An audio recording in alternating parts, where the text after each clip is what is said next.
Welcome to my channel Pharmacypedia. In this session, we are going to discuss a topic from Unit 5 pH buffers and isotonic solution from the subject Physical Pharmaceutics 1. The topic of today's discussion is Sorensen's pH scale.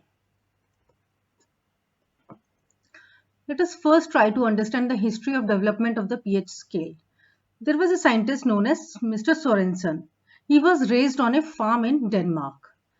So at the University of Copenhagen in Denmark, he was about to study medicine, but he switched to chemistry because of his mentor. So for 37 years, Sorensen served as the head of the Carlsberg laboratory, where he researched better ways to brew beer using biochemistry. So he worked closely with his wife, and during his time there, he worked on many projects. However, his most notable achievement was his research of the relationship between the proteins and hydrogen ion concentration, which led to the creation of the pH scale. So this question is generally asked in competitive examination. Which scientist discovered the pH scale? So Mr. Sorensen discovered the pH scale. Now this is the pH scale which was proposed in 1909 by the Danish biochemist SPL Sorensen to describe the degree of acidity or basicity. So through this scale, he described two important things. First is the acidic substances and basic substances. So he created a scale on the ratings from 0 to 14. So 0 to 7 lies into the acidic category and 7 to 14 lies in the basic category. Now, it is very important here to understand that the pH 1, pH 2, pH 4, pH 7 is referred to as the neutral pH, and starting from pH 8 to pH 11, they comes into the category of the most alkaline substances. So we can actually categorize different substances on the basis of this pH scale. So this was the most important application of this pH scale, that we can categorize different substances on the basis of this pH scale. Now how this pH scale is actually working, how we are able to know the acidity or alkalinity of any substance. So it is on the basis of the hydrogen ion concentration.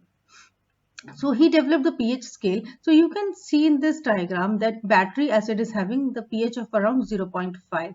Gastric acid in our stomach have a pH around 1.5 to 2. Lemon juice is highly acidic and the pH is around 2.4.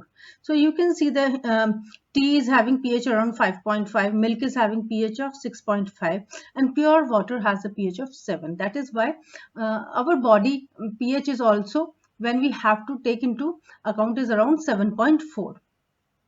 So as we increase and goes to higher number, the alkalinity increases. For example, the soaps we use have a pH around 9 to 10. Moreover, the household dyes have a pH around 13.5. Bleach is having pH around 12.5.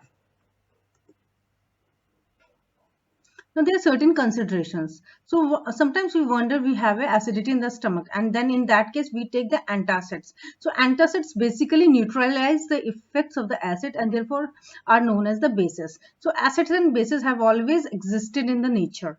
However, it was Danish chemist Søren Peter Lauritz Sorensen who first invented a scale in 1909 for the testing of acidity or alkalinity. So one more important thing to remember over here is that the pH scale was discovered in the year 1909. So you have to remember the date and timelines. And the full form of Mr. Sorensen was the Søren Peter Lauritz Sorensen, also known as SPL Sorensen. So on this scale, you can categorize the different substances on the basis of their acidic characteristics or basic characteristics. So as we move towards number 1, we have the very acidic substances like hydrochloric acid.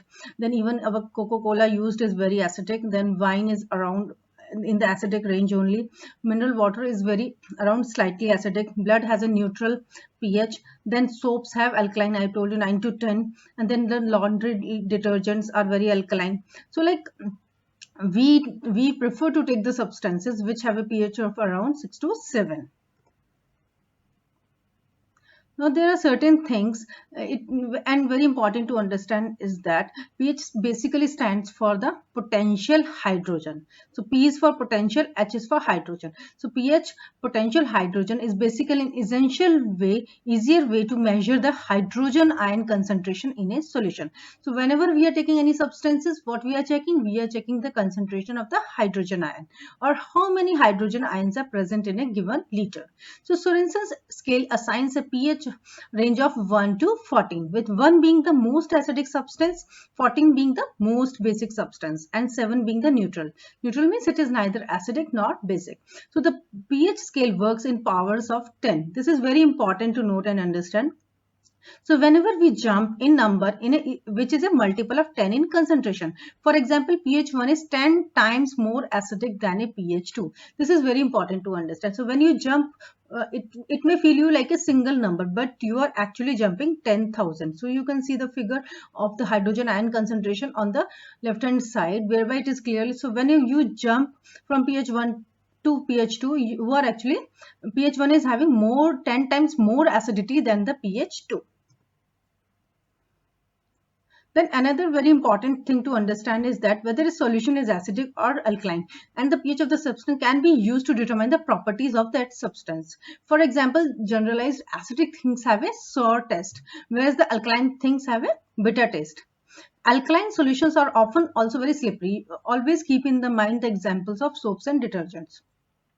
For more accurate measurements, a pH meter or indicator such as litmus paper can be used. You must have used pH papers in the lab, litmus papers in the lab, whereby the color change will give you the range of that pH. You match the colors with the litmus papers, with the pH papers, and then you can tell whether it is lying into the acidic range or basic range. So if the litmus paper turns red in its solution, it is acidic, or if it is turning blue, it is basic. The pH scale is most used to regulate certain body functions. One of the most widely used application of pH is in the soil testing. Farmers need to maintain a certain pH to determine if the soil is suitable for growing certain crops. So certain crops grow better if the soil is having pH in the desired range. So in our body system also, there are systems which are known as buffers that regulates the pH, because the pH of the blood must be maintained around 7.4. This is very important to note down, that the pH of the blood have to be maintained around 7.4. Now how it is being maintained out? We are maintaining the pH with the help of the buffer systems, or else the protein in your body will need denature. If the pH is not maintained around 7.4, what is going to be the impact? Your proteins in your body is going to be denatured. So water have a pH of around 6 to 8.5 to be safe to drink. So whatever water you are drinking, the pH should lie within the range of 6 to 8.5. Deviations from these normal pH values could lead to certain disease and irregularities, and the pH is therefore the useful tool in testing for and diagnosing these problems. So always note down the or you can even for experimental purpose calculate the pH of the water used or consumed. So it should always lie within the range of 6 to 8.5. Yes. Thank you so much for watching my video. Please do like, share and subscribe to my channel Pharmacypedia for getting further updates. Thank you.